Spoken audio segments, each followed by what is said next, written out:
Hello and welcome to a TLDR global news video.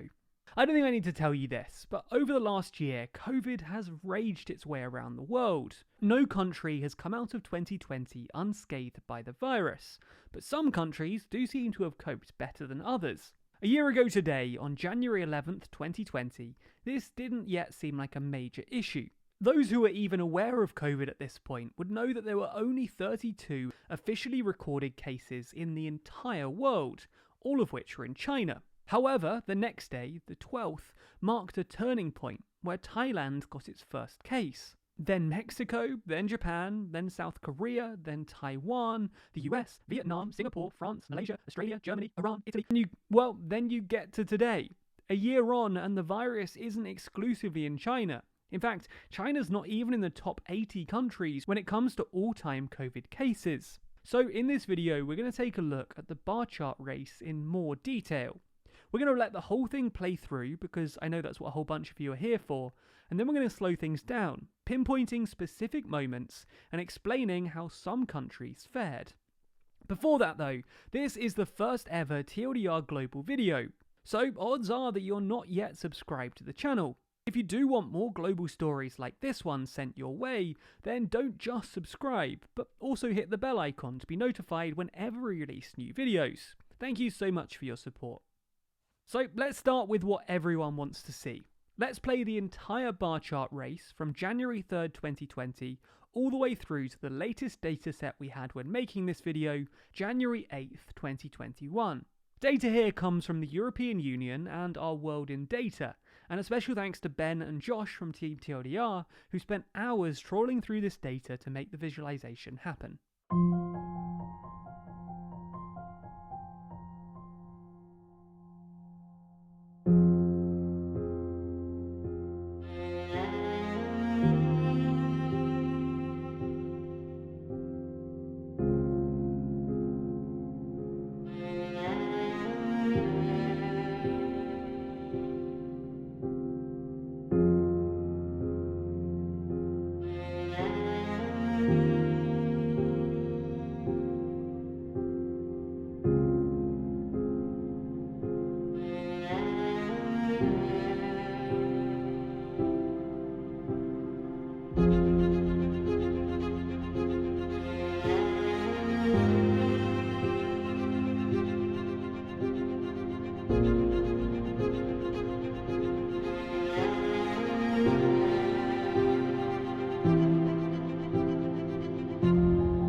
That brings us to the most recent data we had when making this video, January 8th, 2020. The picture has clearly shifted significantly throughout the last year, with countries moving up and down the list when it comes to total COVID cases. However, one country clearly and tragically led the way for months, and that's the US. The US has seriously struggled with the virus over the last year. After first entering the top 10 countries by cases at the start of March 2020, they quickly reached the top of the graph, becoming the country with the most cases in the world by March 27th, with more cases than China. From there, they've been at the top of the graph ever since. No other country has since ever been at the top. And as the months went on, the severity of the outbreak in the US became clear. Despite other countries coming and going on the list, besides India and Brazil, no other nations even came close to the US's case numbers, with the US even pulling significantly ahead of India and Brazil in recent weeks. In fact, the clarity of that lead is almost lost on this diagram. While bar chart races like this show how countries interact and change versus each other, they can somewhat lose the magnitudes of the change, especially for those like the US who are pushing the graph forward in first place. So how about this graph instead? This shows pretty much all of the other countries we're going to discuss in this video, with most of the worst affected nations in Europe and South America all under the 3 million case mark today. However, some other nations do jump above this line. India and Brazil both do this, shifting the graph up substantially in recent months. But the US does it more than anyone else, with vastly more cases than second place at almost all points in the last year. You might be thinking that this comparison is a little unfair, because the US has a bigger population, and that's certainly true. The US does have one of the largest populations in the world, but it's worth noting that it's far from the world's biggest or only large country. It may be true that the US is large, has solid medical infrastructure and testing, so therefore they're catching a lot of their cases. But that's not the only reason they're so high. Chaotic and mixed government response to the virus not only led to confusing and often misleading messaging, it also led to COVID rules varying significantly state by state. Without a central federal vision for their COVID response, and with a leader who admitted to actively downplaying the virus, the US was on a difficult path, one they're still struggling with today, as cases accelerate faster than almost any other nation. The US might have been in the picture almost the entire time, but there's a notable continent shift as time goes on. Towards the beginning, there's a number of Asian nations, before quite quickly Europe takes over as a major centre for the virus globally. This continues until the summer, when Europe begins to get the virus under control, and the real growth is seen in South American nations instead. Then, as the winter comes back in the Northern Hemisphere, the European nations begin to surge once again, with countries like France, the UK, Italy and Spain all re-entering the top 10 as the year draws to a close. So let's take a look at Europe first, as their two major surges seem to bookend this visualization. Italy was the first European nation to really bear the brunt of this virus, with it becoming one of the global epicenters for COVID last February. Despite being a relatively wealthy European nation, Italy's healthcare system was quickly devastated by the virus, unable to cope with both the sick and the dead, really showing the rest of Europe and the world what could be ahead, with even major nations like Italy struggling. Soon after Italy, countries like Germany found themselves fairly high on the list too, peaking at the time in March and April. However, thanks to a quick response to the virus and harsh lockdowns, the country was able to suppress the virus pretty quickly, allowing the country to relax slightly and reopen over the summer. However, this attitude may have proven to be a little too relaxed, as when winter rolled back around, COVID cases rocketed once again, reaching quadruple the rate experienced in March. Under new lockdowns, Germany's attempting to get the virus under control again, but they're a clear example of a country with a devastating second wave. While countries in Europe dropped during the summer, COVID hit hard in South America. You might notice one South American country that I haven't added to this chart yet, Brazil, who, along with the US, would completely blow out the scale. President Bolsonaro was quick to downplay the virus, calling it just a flu from early on. This ended up coming back to bite him though, when not only did he catch the virus himself, but also his country was hit hard by the outbreak. Despite pouring vast sums of money into the economy in an attempt to keep things moving, Brazil's been hit hard by COVID, both in economic and health terms, some of which certainly could have been prevented if the nation had been encouraged to lock down and stay at home by their leaders.